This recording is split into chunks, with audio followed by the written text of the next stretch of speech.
Goodbye swelling.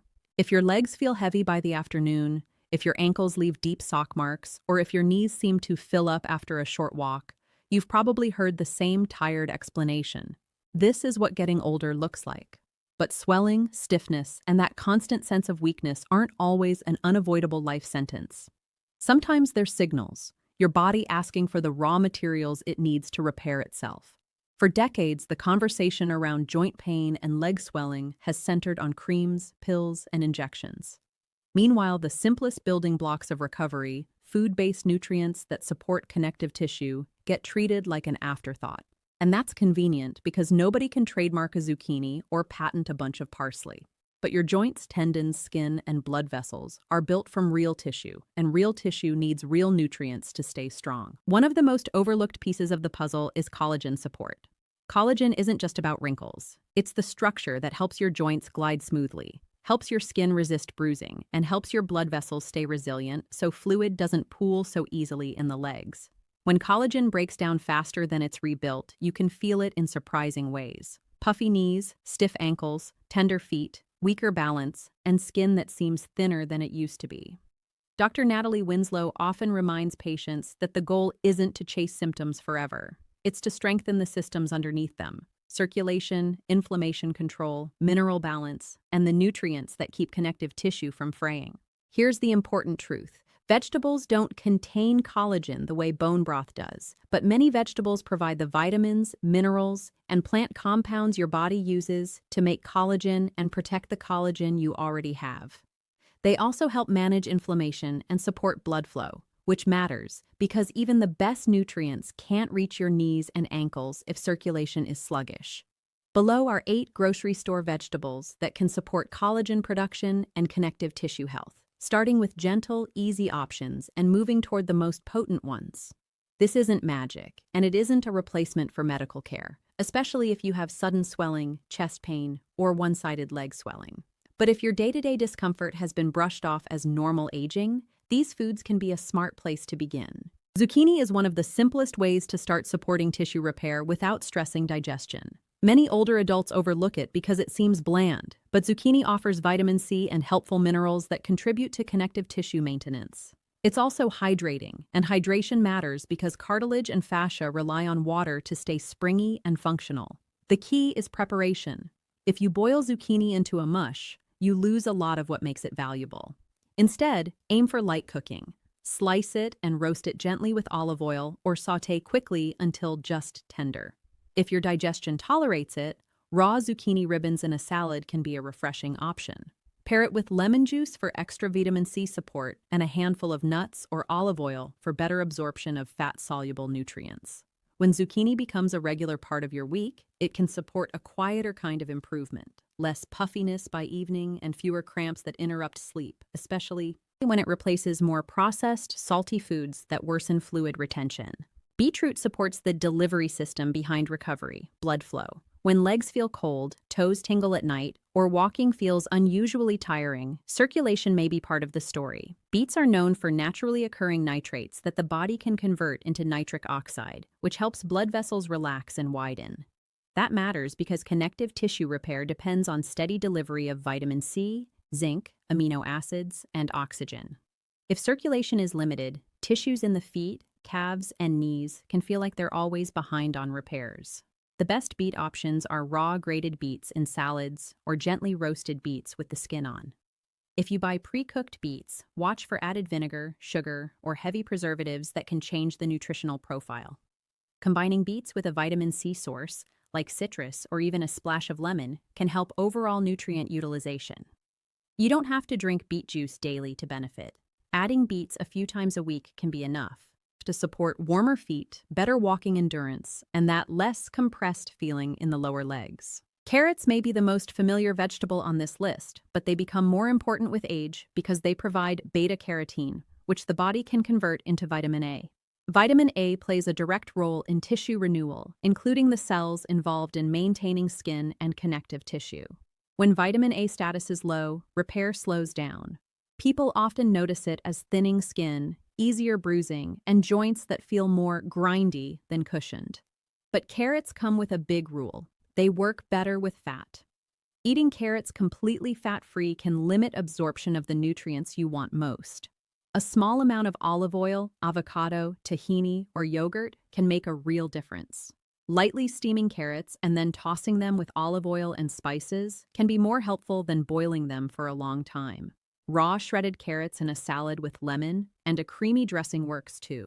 Over time, this simple change can support firmer-feeling skin, steadier joints, and less of that inflamed, achy sensation after standing. Red cabbage is a quiet powerhouse for people who bruise easily, notice thin skin, or see more visible veins around the ankles. Its deep purple color comes from anthocyanins, plant compounds that help defend tissues from oxidative stress and support blood vessel integrity. This matters for swelling because weak or irritated vessels can contribute to fluid leakage into surrounding tissue, making ankles and lower legs feel puffy and tender. Red cabbage also provides vitamin K, a nutrient involved in normal blood and tissue processes, and it works alongside other nutrients to keep your repair systems functioning smoothly. The trick with red cabbage is to avoid overcooking it. Long boiling or heavy braising can reduce the very compounds you want. Instead, slice it thin and use it raw in a slaw with apple cider vinegar and a small amount of olive oil. A lightly steamed version can work if raw cabbage irritates your digestion, but keep it brief, just enough to soften it. As it becomes a staple, many people notice their skin looks less paper thin, and their legs feel less fatigued during routine activity. Brussels sprouts are often disliked because many people were served them overcooked, bitter, and sulfur-heavy. But prepared correctly, they can be one of the best vegetables for connective tissue support because they bring vitamin C and potent plant compounds found in cruciferous vegetables. These compounds help the body manage inflammation and support the internal pathways that regulate repair and detoxification. Inflammation isn't just a feeling. It can be a biochemical environment that speeds collagen breakdown and keeps joints in a constant cycle of irritation. Brussels sprouts help shift that environment. The best method is light steaming or gentle roasting at a moderate temperature until just tender, then finishing with lemon juice and olive oil. Shredding them thin and using them in a salad or quick stir-in to warm dishes can also keep them from becoming bitter. Eaten several times per week, Brussels sprouts can support improved joint comfort and better leg strength over time, especially when they replace refined carbohydrates that spike inflammation. Spinach supports two areas that often get ignored when discussing leg discomfort: magnesium status and muscle relaxation. Tight calves, nighttime cramps, and that locked-up feeling around the knee can be related to low magnesium, dehydration, or both. Spinach provides magnesium and also contributes folate, which supports normal cell renewal and tissue maintenance. It also contains carotenoids like lutein, which help protect tissues from oxidative wear and tear. Spinach can be eaten raw, lightly wilted, or blended into smoothies, and each method has benefits. If raw spinach upsets your stomach, try lightly steaming it and adding a squeeze of lemon. If you're prone to kidney stones or have been told to limit oxalates, discuss spinach intake with your clinician and rotate in other leafy greens. For many people, adding spinach a few times per week reduces cramping, supports steadier energy during walking, and makes legs feel less inflamed by evening. Romanesco is the vegetable most people walk past because it looks unusual, but it belongs to the same family as broccoli and cauliflower. It brings a strong mix of vitamin C, vitamin K, fiber, and sulfur-containing compounds that support the body's cleanup and repair systems. One reason this matters is that collagen breakdown is accelerated by chronic inflammation and by metabolic stress that builds up over time. Cruciferous vegetables can help the body process and clear certain compounds more efficiently, supporting a healthier internal environment for tissue rebuilding. Preparation matters here too. Boiling Romanesco until it falls apart can wash away flavor and reduce benefits. Instead, roast it lightly with olive oil, garlic, and lemon, or steam it just until tender and season it afterward. People who eat cruciferous vegetables consistently often report that joints feel less sticky and swelling becomes less dramatic after activity. The effect can be gradual, but when it happens, it feels like your body is finally catching up on repairs. Parsley is the vegetable most people treat like decoration, but used in real portions. It can be one of the most useful additions to a collagen-supporting routine. Fresh parsley provides a concentrated source of vitamin C, which is essential for collagen synthesis. Without adequate vitamin C, the body cannot properly build and stabilize collagen fibers, no matter how much protein you eat. Parsley also contains plant compounds that support antioxidant defenses, and many people find it helps them feel less puffy, especially when their diet is high in sodium or low in potassium-rich produce. The most important detail is quantity and freshness. Dried parsley from a jar is not the same as fresh parsley. Treat parsley like a leafy green. Add a generous handful to salads, blend it into a sauce with olive oil and lemon, or stir it into soups after cooking, so heat doesn't destroy the most delicate nutrients. If you want a simple daily habit, chop parsley with cucumber, lemon, and olive oil and eat it as a quick side, or blend it into a green dressing you can use throughout the week. When people use parsley consistently, they often notice subtle but meaningful changes. Less fluid retention, better skin texture, and joints that feel more supported during stairs and longer walks. As you try these vegetables, keep your approach practical. You don't need to eat all 8 every day.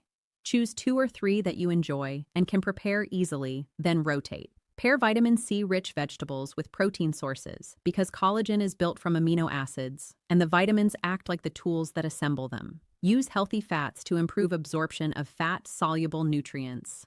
And be mindful of what quietly worsens swelling. Excessive sodium, sugary snacks, long sitting without movement, dehydration, and untreated circulation issues.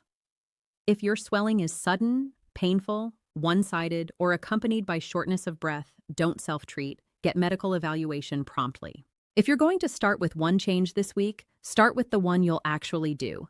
Add zucchini to 2 meals, use beets once or twice, make a red cabbage slaw that lasts 3 days, or turn parsley into a real ingredient instead of a garnish. The body rebuilds slowly, but it does rebuild, and small daily inputs can add up to noticeable changes in how your legs and joints feel. And if you've tried any of these foods before, pay attention to the details. How you cook them, what you pair them with, and how consistently you include them. Those are the factors that usually decide whether a healthy food stays a nice idea or becomes a real result.